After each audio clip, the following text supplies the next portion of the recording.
Hello guys, இப்போ ஜியோ சினிமாவில் Tamil டப்பிங்கோட stream ஆகிட்டு இருக்க ஒரு ஹாரர் காமெடி ட்ராமா தான் லீசா ஃப்ராங்க் ஐஸ்டின்.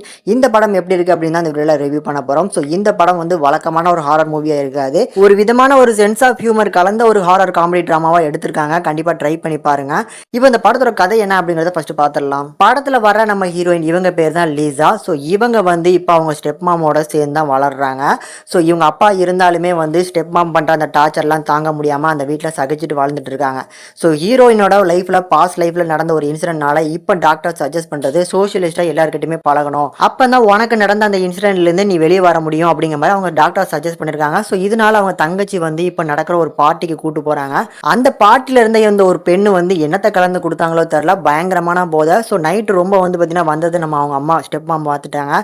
ஸோ அடுத்த நாள் ரொம்ப கண்டிக்கிறாங்க. இப்படி சகிச்சுக்கிட்டே வாழ்ந்துட்டு இருக்க இவங்களோட லைஃப்பில் வந்து ஒரு மிராக்கல் நடக்குது. அது என்ன அப்படின்னு பார்த்தீங்கன்னா, ஃப்ராங்க் ஐஸ்டின் அப்படிங்கிற நபர். ஸோ இவர் வந்து 1989 இறந்துட்டாரு. இவரோட கல்லறை வந்து பாத்தீங்கன்னா ஒரு பார்க்ல வச்சிருக்காங்க. அந்த பார்க்ல பர்டிகுலரா அந்த சிலை மேல விழுந்த இடிக்கு அப்புறம் வந்து பாத்தீங்கன்னா உயிரோட இப்ப திரும்பி வந்துட்டாரு. பாக்கிறதுக்கு ஜோம்பி மாதிரி இருப்பாருங்க. கிட்டத்தட்ட வந்து காது கேட்காது, ஒரு கை இல்ல, அண்ட் பாக்கிறதுக்குமே ரொம்ப வியர்டான ஒரு ஆளா தான் வந்து பாத்தீங்கன்னா நம்ம ஹீரோயின் வீட்டுக்கு வராங்க. ஸோ ஹீரோயின் பார்த்த அப்போ வந்து பாத்தீங்கன்னா பயந்து ஓட தான் செய்யறாங்க. ஒரு கட்டத்துக்கு மேல ரொம்ப அப்பாவியா இருக்கான் அப்படிங்கிற மாதிரி சொல்லி அவங்களோட வீட்டிலே தங்கதுக்கு இடம் கொடுக்குறாங்க.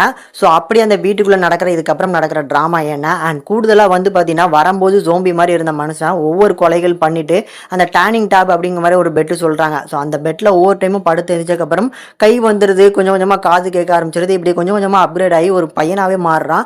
கடைசி நம்ம ஹீரோயினோட அந்த காதல் எந்த அளவுக்கு போகுது அப்படிங்கிற மாதிரி எடுத்திருக்க ஒரு நல்ல படம் தான் இந்த படம். கண்டிப்பா வந்து பார்க்கக்கூடிய ஒரு படம். அதுலயுமே இந்த படத்தோட ஒரு பாசிட்டிவ் அப்படின்னா பர்ஃபார்மன்ஸ் தான். அதுல நம்ம ஹீரோவோட பர்ஃபார்மன்ஸ் எல்லாம் படத்தோட அந்த ஃபர்ஸ்ட் ஹாஃப்ல பின்னி எடுத்திருப்பாப்லான். பிகாஸ் படத்தோட ஃபர்ஸ்ட் ஹாஃப் வரைக்கும் கிட்டத்தட்ட ஒரு ஜோம்பி மாதிரி தான் அவர் நடிக்கணும். அந்த நடிப்பு வந்து நடிகன் என்னையா தரமா இப்படி நடிக்கான் அப்படிங்கிற ஒரு ஃபீல் தான் இருந்துச்சு. அதுக்கு ஈடு கொடுக்குற மாதிரி நம்ம ஹீரோயின் அவங்களுக்கு கொடுக்கப்பட்ட ரோல்ஸ்க்கு சூப்பரான ஒரு பர்ஃபார்மன்ஸை பண்ணி கொடுத்துருப்பாங்க. அண்ட் ஆல்சோ இந்த படத்தோட செகண்ட் பாசிட்டிவ் அப்படின்னா அந்த ப்ரொடக்ஷன் வேல்யூ. அதில் வந்து பிளாக் அண்ட் ஒயிட் ஃப்ரேம்ல இருந்து அனிமேஷன் ஒர்க் வரைக்கும் இந்த படத்தில் எல்லாமே பண்ணியிருப்பாங்க. அது எல்லாமே பார்க்கும்போது சினிமோட்டோகிராஃபி டாப் நாச்சாக இருந்துச்சு. கூடுதலாக இந்த படத்தோட Tamil dubbing and background sound இது எல்லாமே வந்து டீசெண்டாக கம்போஸ் பண்ணி கொடுத்துருப்பாங்க. அதில் பர்டிகுலராக ஹீரோயினோட அந்த ஸ்டெப் மாமா வந்து போட்டு தள்ளுறதுக்கு முன்னால் ஒரு சாப்பிட்ற இடத்துல ஒன்று புழு மாதிரி ஒன்று கக்கும். ஸோ அந்த போர்ஷன்ஸில் ஒரு பேக்ரவுண்ட் பிஜிஎம் போட்டிருந்தாங்க பாருங்க, என்னமா எஃபெக்டிவாக போட்டிருந்தாங்க. இந்த மாதிரி நிறைய இடங்களில் பேக்ரவுண்ட் பிஜிஎம்ஸ் கூட சூப்பராக இருந்துச்சு. பார்த்து என்ஜாய் பண்ணுற மாதிரியான ஒர்த்தபுளான ஒரு ஹாரர் காமெடி ட்ராமா. கண்டிப்பாக ட்ரை பண்ணி பாருங்க. படத்தோட தமிழ் டப்பிங்குமே நல்லா இருக்கு. இந்த படத்தை ஃபேமிலியோட பார்க்கலாம். இந்த படத்துக்கு நம்ம சேனல் ரேட்டிங்னு பார்க்கும்போது 5க்கு 3.1 வரைக்கும் ரேஷியோ கொடுத்துருக்கோம்.